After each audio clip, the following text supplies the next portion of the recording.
Good morning, everyone. It's 9 o'clock and we will get started with the forum, and I will just turn it right over to Dean Penny, and this is going to be recorded. Recording in progress. Stacey, good morning. It's great to see so many people joining us for the forum. I guess you must be interested in this topic for some reason. I certainly am. So we're going to start with a prayer for stewardship. O merciful Creator, your hand is open wide to satisfy the needs of every living creature. Make us always thankful for your loving providence, and grant that we, remembering the account that we must one day give, may be faithful stewards of your good gifts. Through Jesus Christ, our Lord, who with you and the Holy Spirit lives and reigns, one God, forever and ever. Amen. I chose that prayer to begin our forum this morning because while it says it's for stewardship of creation, we have a huge responsibility and privilege of stewardship here with the buildings that have been built thanks to the generosity of previous generations, and to continue to make them as usable as we can for the glory of God and for the service of God's people. So I want to start by painting a word picture for you. It's a picture of a community of faithful people, diverse in income, age, ethnicity, and political persuasion, a community with open doors and open hearts.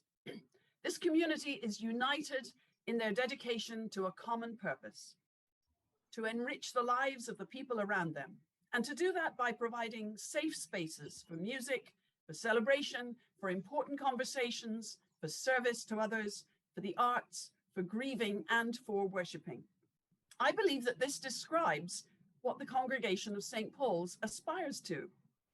And I believe that we have tremendous potential as a congregation to expand relationships with the city around us and to be a force for good in this place. The master plan vision that I want to share with you today will facilitate our growth as that kind of community. We will be able to provide essential services for our unsheltered neighbors while building a core of people committed to addressing the root causes of homelessness. We will be able to expand our historic ministry to children and youth with safe spaces for making music together, a pursuit that has been shown to facilitate brain development and break down social barriers. We will be able to offer more intentional hospitality, knowing that our campus is accessible to everyone. We will have space for pilgrim and mission groups to come and learn about life in the borderlands and life in a truly multicultural binational city. Okay.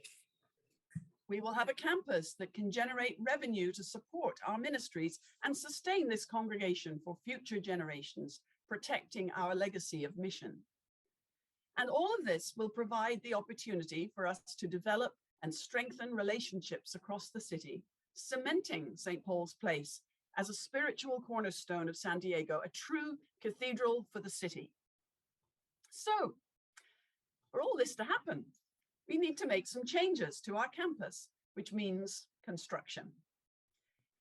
And while we started, over a year ago, I think now, by thinking about two separate ministries in two separate parts of the campus, music under the Great Hall and outreach under the chapel, it quickly became obvious that we needed a comprehensive plan that would bring all the pieces together. So for the last year or so, we've been working with Domus Studio architects on a master plan that will open up the campus in new ways for outreach and music and community gatherings, incorporating those first plans for the music and outreach centers into an overall scheme that makes the whole campus more accessible and safer, eliminating dark corners and smoothing out the different levels that have historically been literal stumbling blocks. And I'm very excited about this, if you can't tell. So why is this needed? Let me go to share my screen. Hope you can see this. Can you see this? Please say yes, somebody. Yes, we can. Thank you. So the current campus has small spaces, hidden corners where people who may not wish us the best might hide. There is a lack of light all over the place. There are multiple levels. Did you know that it's a 4-foot difference from one end of our block to the other? And there is space that is underused. We can do better. As scan of space as it currently is. So we start in the Queen's Courtyard, looking at that lovely red door. We've got 3 levels. As you see, the lowest level has the nursery on the right, the office on the left. The middle level has the audiovisual room and music and choir room on the right, Brooks's office on the left. The top level has the fireside room on the right and the godly playroom on the left. You coming in? And somebody needs to mute. And as we go through those red doors, we come to the breezeway with this ramp that is not quite to ADA standards in terms of being completely wheelchair accessible. And you'll see there are steps down to another level. The nursery is down a level, the vault is down a level. And then when you go through to the back, there you can go to the left, down to the underneath the Great Hall, or you can go right towards the cathedral space itself. Going right, we are faced with more steps and another constricted space. And that door on the left, the red door on the left with the panic bar, goes out to the outside. It's currently our thurible porch. Straight ahead is the way to the sacristy and the church itself. And then up the stairs to the right goes to the 2nd floor and the choir room. Lots of stairs, lots of turns. Turning around and looking back at where we've come from, you see those steps. And then as you go through those double doors into the sacristy hallway, there's yet another set of stairs down. They're quite steep and they go down into that dark place. That straight ahead is a very large storage area that has old and obsolete HVAC equipment in it. And to the right under the stairs is a space, an unexcavated music stands. And around to the left is the women's choir vesting room. I bet most of you have never been in there. There are lockers, there's a door to the outside, but there are stairs that you have to go up to get to the parking lot. If you go going to the other door into the center,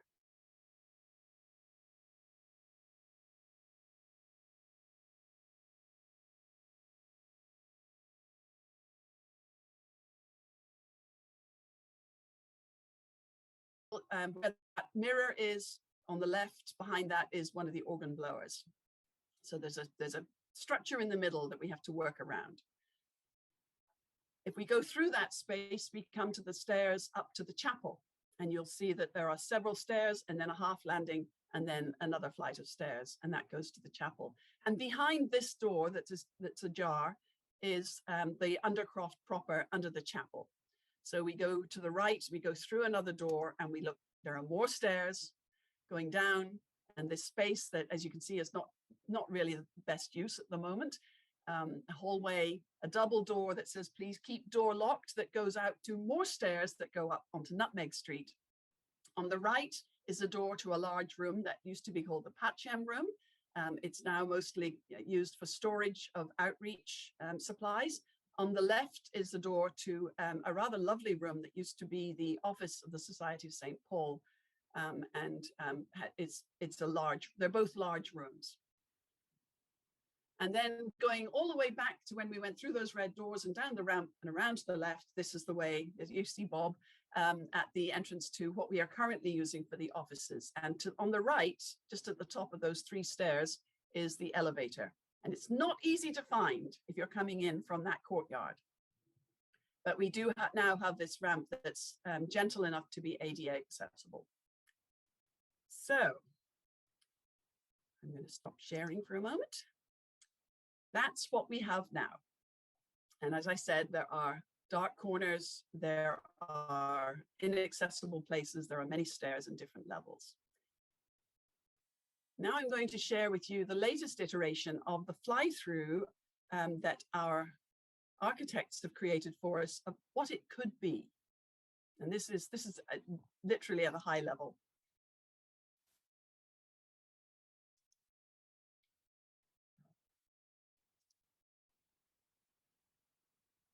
So we come in from Fifth Avenue through the colonnade into the Queen's Courtyard.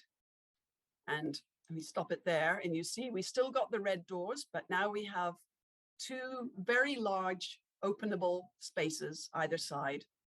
And it's just the third floor, the top floor, the Godly Playroom and the Fireside Room windows still there. So that floor is still there, but the first and second floors have been blown out into this large open space that can become an indoor-outdoor space. And you can see all the way through to the 6th Avenue Courtyard.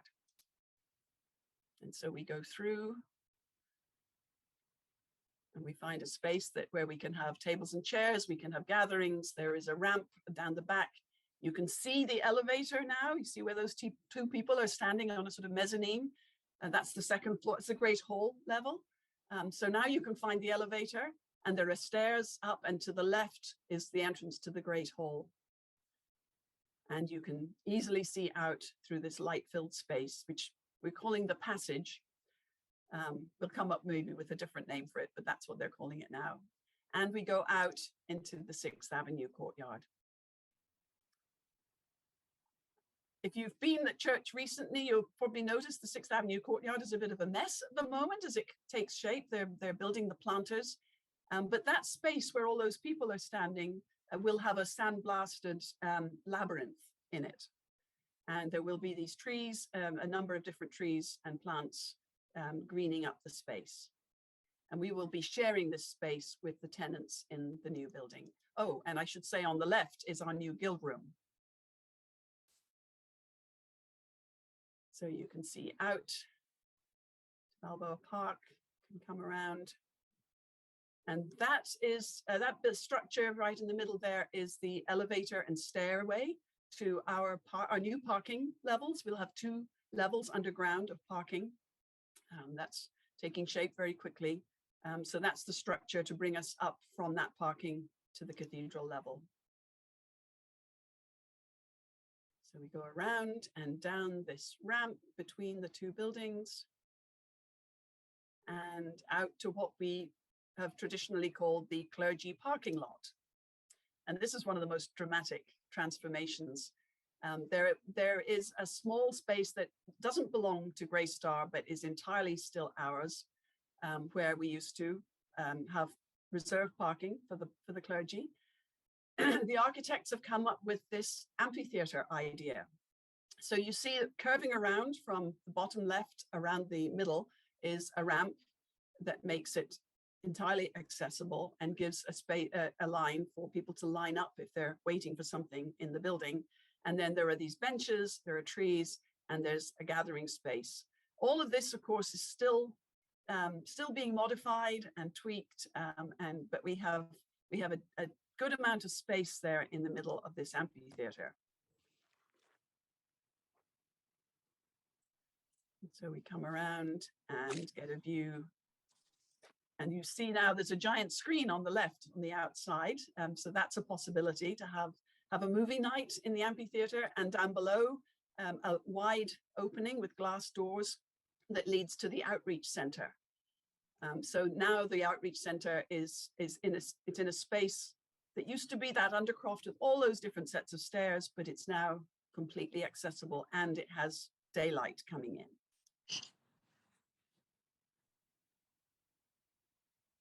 And so there you get a sense of the overall design.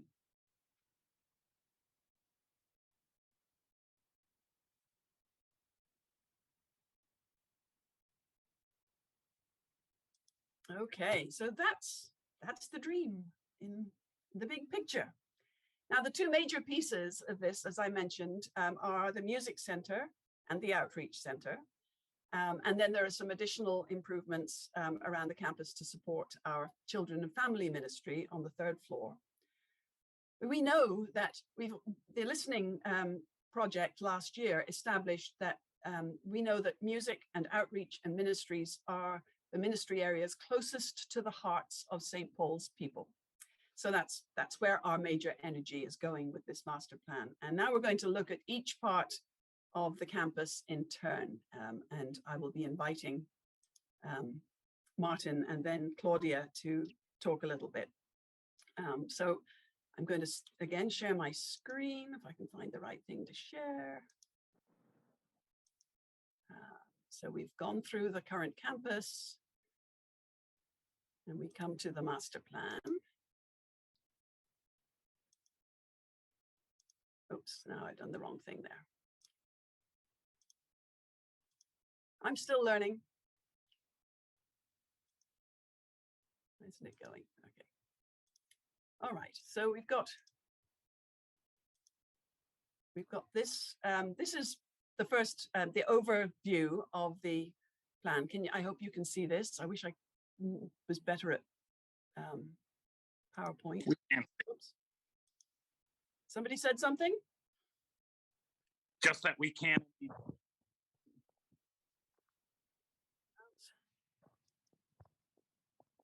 Why is it? I don't know why can somebody help me with getting this larger? Gosh, under start slideshow, slideshow from current slide, if that's the one you'd like to show us. You could press F5. Ah, there we go. Now we can do it. So we've seen the master plan. Light and space, accessibility, security, and hospitality are the key things for this. So here we are. Here's the overall plan, the capital projects listed by the architects with these great big numbers in them. This is the first level. This is the courtyard level. So we come in from Fifth Avenue, as you saw in the fly through, and through the red doors and into this. Oops. How do I go backwards?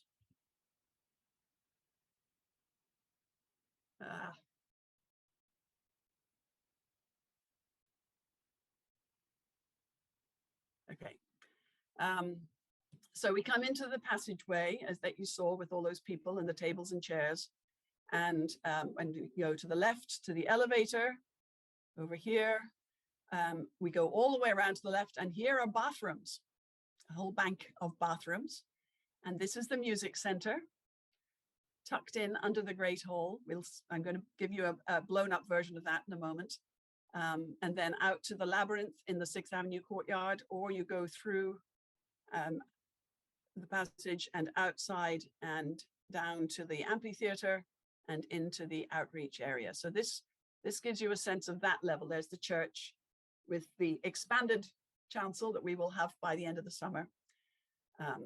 So this is the overall. Now we go to the Great Hall level, just to give you an idea. There's the passage again, the big overall hallway, and the kitchen. Our current kitchen will have some improvements to make it more usable by community groups.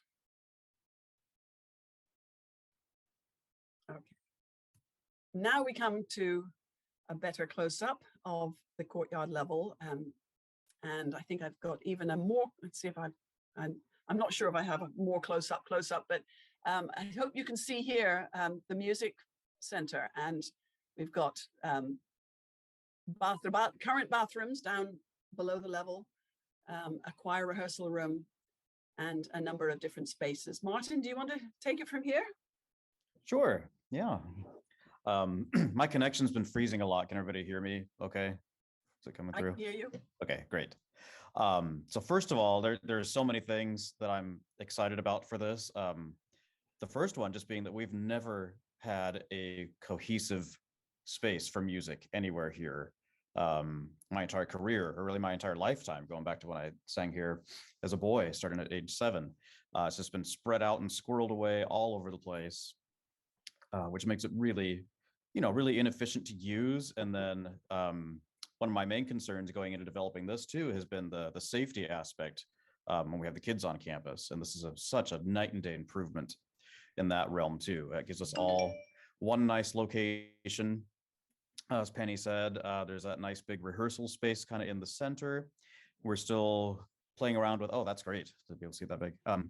Playing around with that to, get some different configurations. So right now it allows us to mimic the, is that me doing that?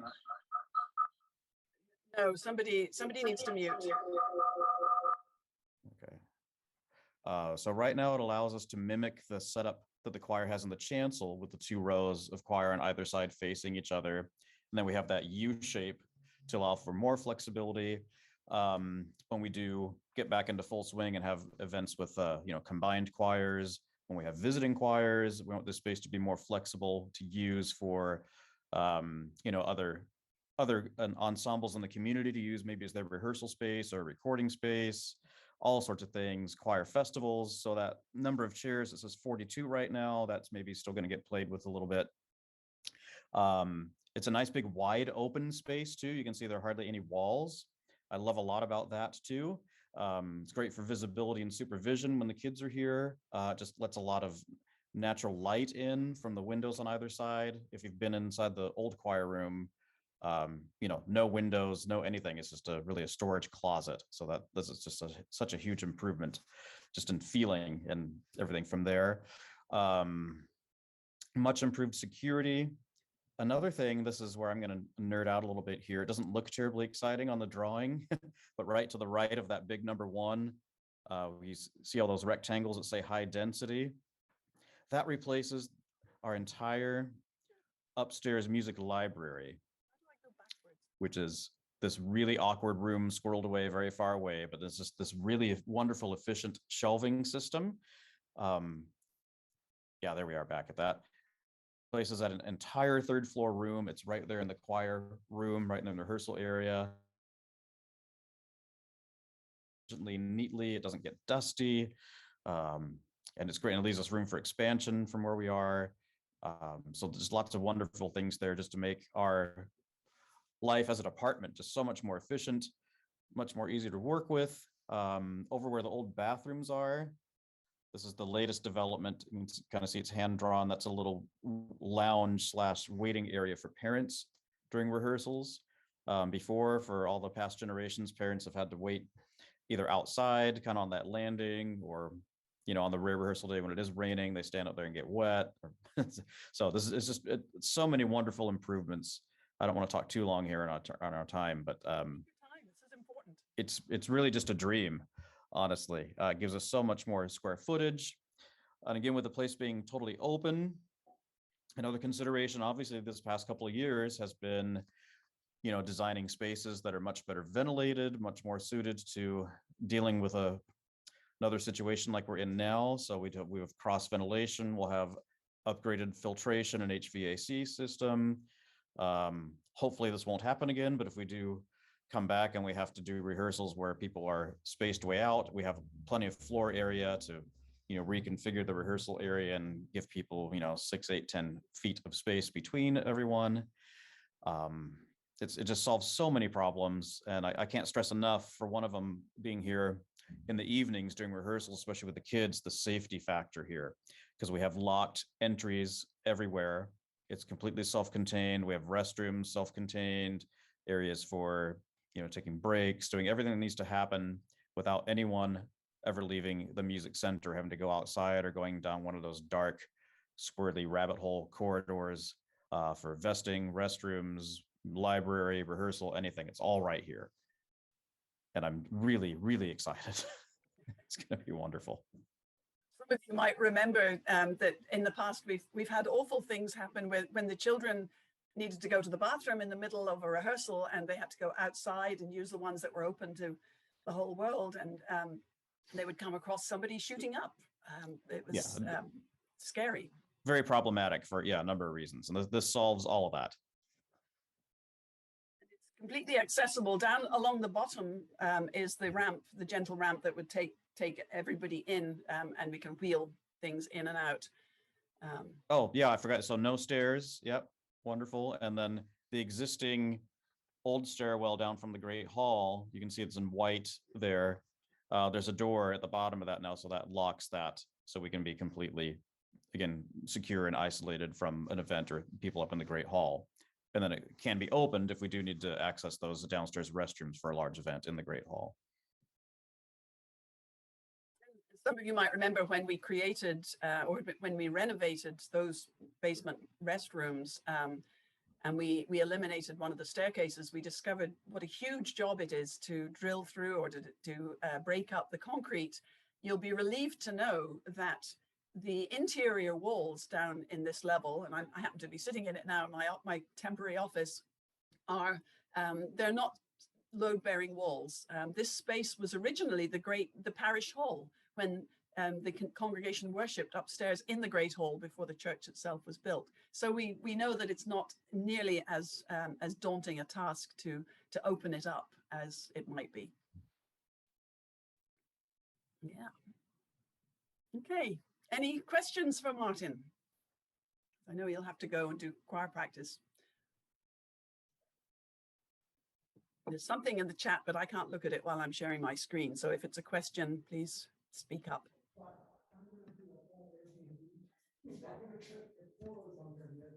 Anyone? Oh, I can hear something. What can I hear? Well, anytime, if you think of a question, feel free to reach out. I'm happy to talk about this as much as you like.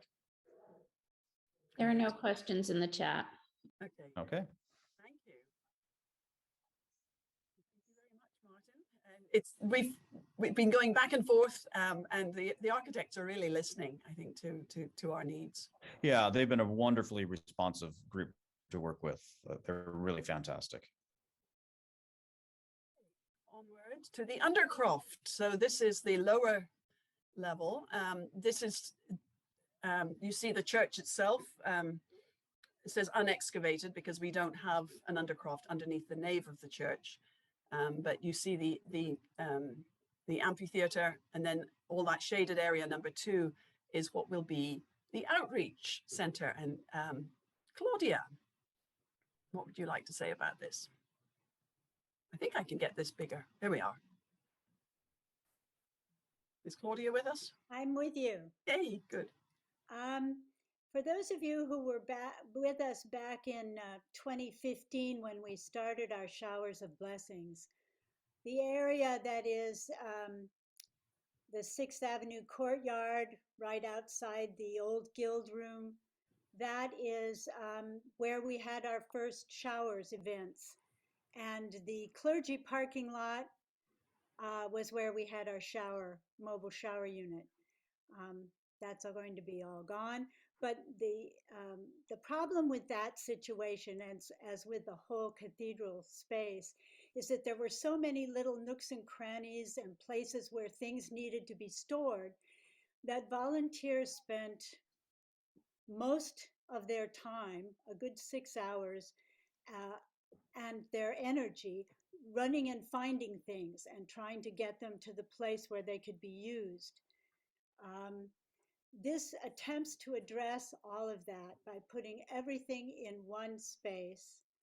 The showers, no longer mobile, but in-house showers, clothing storerooms, bathrooms, and a kitchen with a dining area, which is up here, yeah, there, which is also open to the outside, so you can have tables set up outside for eating. That will save us enormous amounts of time and energy, and it will also make it a lot more fun to do this work. Also, we had to address, just like everywhere else in the cathedral area, the security situation. We had some unfortunate events take place where homeless people got into the storage room and wound their way up. God knows, there's just a mess. And so we made sure that everything could be secured. All the rooms can be locked, but also they're open enough so that you can see what's going on around you. No surprises around corners, so to speak. Right off the Nutmeg gate is where we plan to have overnight sleeping for interfaith shelter, and also for people who are coming to the cathedral from far away for various events. And then let's see, where are we? In the center, we have clothing and hygiene storage, which when we first started was just one little table. And now it's racks and racks of clothing because people have been so generous donating to this. And it really is one of the highlights of our showers events, is for people to be able to come and discard their old clothing that they've been sleeping in or living in for a long time, and have new clothes, a shower, and a haircut. Sorry. Oh, Go ahead. Yeah, that was, that's okay. I'm inadequately trained on PowerPoint. But now we have it all inside. People can come to the showers, discard their clothing. If it's serviceable, it can be washed in the, where are the laundry places? Laundry's here. Thank you very much. They can be washed, recycled. They can have a haircut, which we plan, I think, to put outside. One of the things we found was the outside, if everybody's together in the outside, volunteers and homeless guests, relationships start building. You get to learn everybody's name. You get to know a little bit about their story. They get to know you. And that was one of the biggest wonders of the shower program, was that we really did get to know our neighbors. Just like Mr. Rogers says, get to know your neighbors. Let's see, what else can we do? We have it arranged so that the showers and are visible. They can be monitored. Clothing and hygiene storage is right near there. So supplies are right handy. You don't have to run across the campus to find them and carry them back. All in all, it's a very accessible, convenient, secure space, all in one area, which we really appreciate. Yeah. And you noticed when I showed you those photographs, all those different little sets of stairs. Here in to the right of the big number 2, there's some steps, and this is a lift for wheelchair and people who can't handle stairs. We're going to repurpose the lift that's currently in the Queen's Courtyard for that. And then up here on the top left, where it says unexcavated, we're eliminating that steep staircase that that goes down from the sacristy hallway, in part to gain some space, but also for security. We're concerned that while this space should all be open and easy to access, that we should be able to close it off from the rest of the cathedral campus. So that staircase goes away, and up here in the pathway around the elevator block, there'll be a gate, so that everything is contained in this part of the campus. And you see there's an organ blower room there, and another one right in the middle, and those exist and will remain because they're essential parts of our organ. And then down to the bottom left, storage / future mechanical. If we ever come up with the technology to heat and cool the cathedral itself, we will need somewhere to put that equipment. And so this space will be multi-purpose, and it might someday in that bottom left become the HVAC. Part of it may become the HVAC room. Claudia, Penny, I have a question from Ann Gary. 2 questions. Will there be designated days for showers of blessings? And on special days, will some of the activities like clothing distribution take place outside? Yes, I think we decided pretty much to have that, our one singular event, on the second Saturday most of the time. But As far as dispensing of clothing on other days of the week, we would love to be able to do that. It depends mostly on volunteers. If we can get volunteers to work on weekdays or other days of the week, like on a different weekend, we would be happy to be able to hand out clothing and hygiene supplies at that time. Questions of scheduling really are way down the road because but we just have this dream at the moment. We have to find the money and build it before we can say how often we'll actually be offering the ministry. So Right, they're good questions, but not anything we can finalize at the moment. right. I have one other question from Elizabeth Koenig. What do the numbers, the large numbers on the floor plans stand for? These are architect drawings, and the overall plan that I showed of the campus as a whole has these numbers with a key to tell us which bit of the project we're talking about. So number 2 is the outreach Undercroft, for instance. Number 3 is the clergy parking lot conversion. So when you see the picture of the whole thing, it makes more sense because there's a legend to explain those numbers. It's just a way to refer to each piece of the project. Right. And also we made an effort not only to make it easy and convenient and secure for our use right now, but to make it flexible enough so that other things can be added later on, which we probably couldn't even conceive of right now. But we want to be able to do that because the future is the future. And if we have the space for it, it will get filled somehow.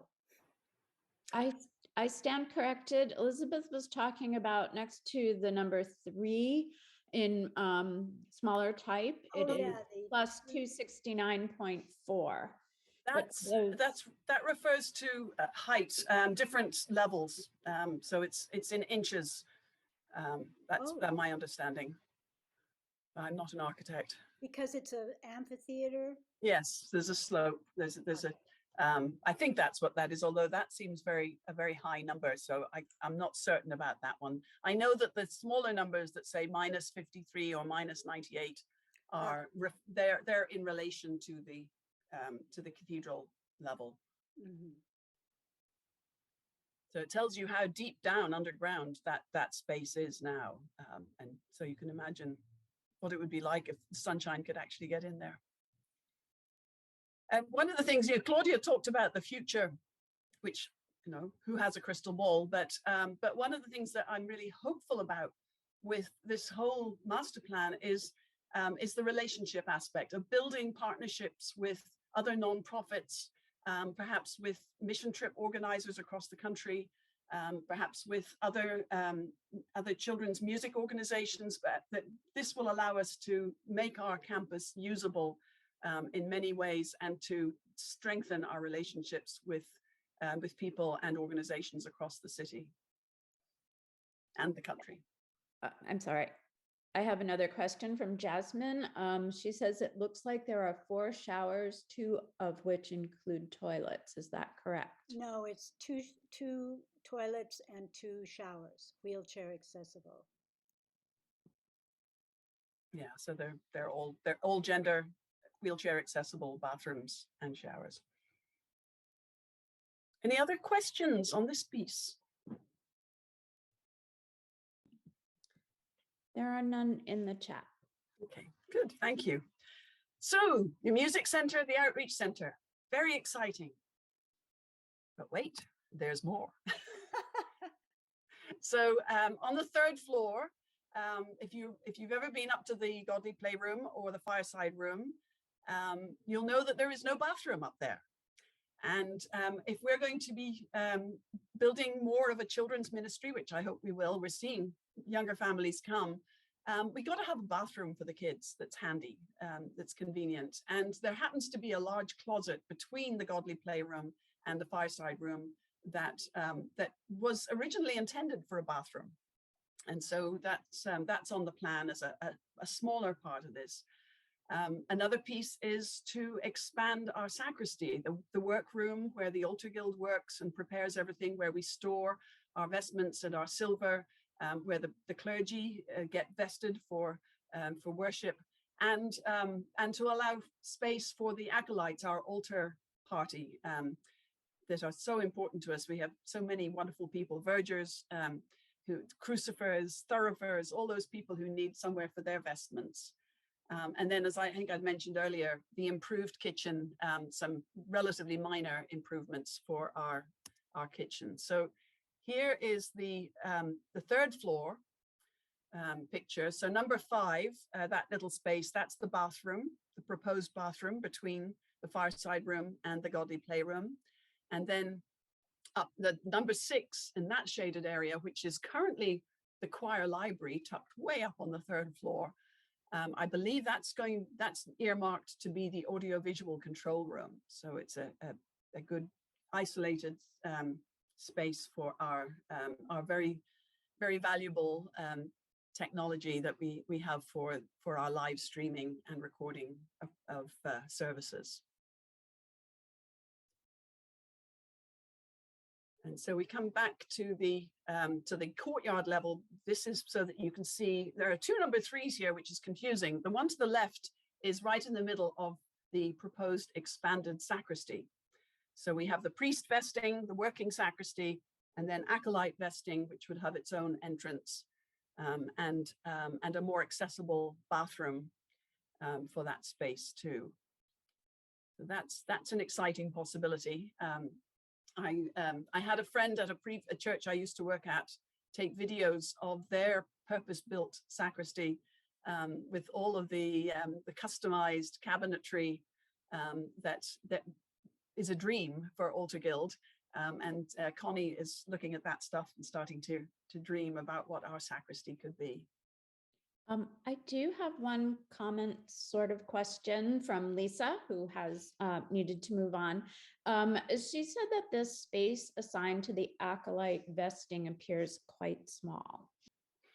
I think the architects have measured, they've taken measurements of what's needed in terms of linear footage. We don't think that they need a space for socializing. It's really just a space for the closets. So it isn't a large space, but we believe it would be adequate. Thank you. So here is my sending forth for you. I want you to join in this dream, get excited about it, and get involved in it and pray for it to happen. We have to talk about how it's going to happen. How might this all come about? There's a sort of domino effect that will be needed because all of these spaces are to some extent already used. So right now, the staff offices are underneath the Great Hall. When our new building opens in, we've been told now mid-April, we will be moving into the new space, and that will open up then this space for us to start working on the music center. When we move the choir vestments into the music center, we'll then have the space in the Undercroft to work on the outreach center. So there's a sequence that may happen, and then the smaller projects as they fit. And of course, we'll take direction from the architects and from our construction team as to the most efficient way to get all this done while we continue to live and minister in this space. And of course, then there's the question of how are we going to pay for it?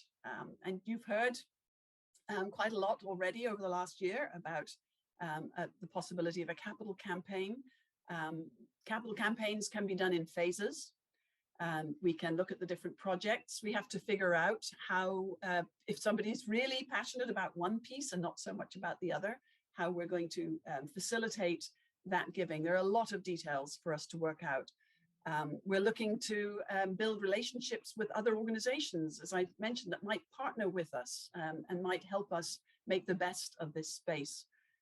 It's an opportunity for us to make new friendships across the city and with one another. And it's a great opportunity for each of us to really feel like we have a stake in the future of our beloved St. Paul's Cathedral.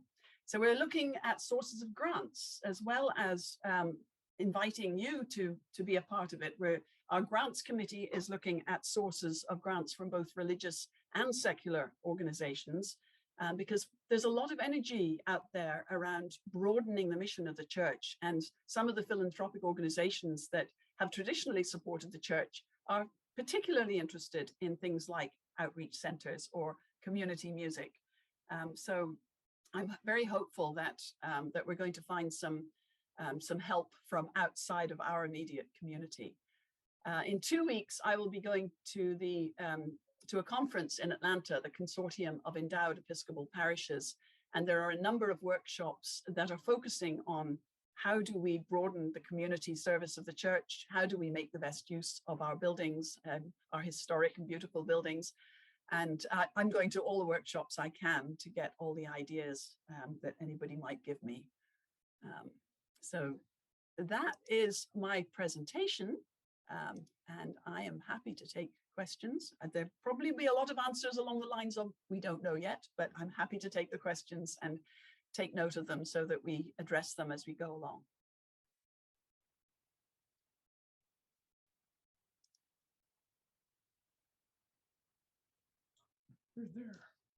I don't know if you saw there was a question from Richard Leaf about where the nursery is going to be. That's one of the questions I can't answer at the moment, but we are looking to focus our children's ministry on the 3rd floor because we feel that's the safest for them, and so that would there would be a space up there. You're not here. Penny, Yes. your enthusiasm is contagious.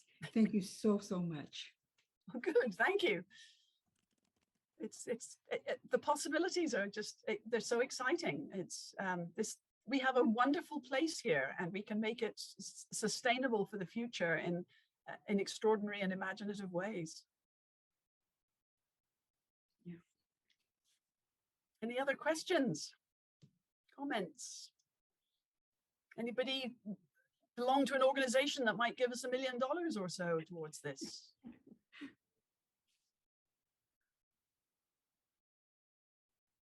Paula has a comment about the sacristy. It actually is an expanded sacristy. It will add square footage and attic space as well, and insulation. So it'll no longer be a meat locker in the winter.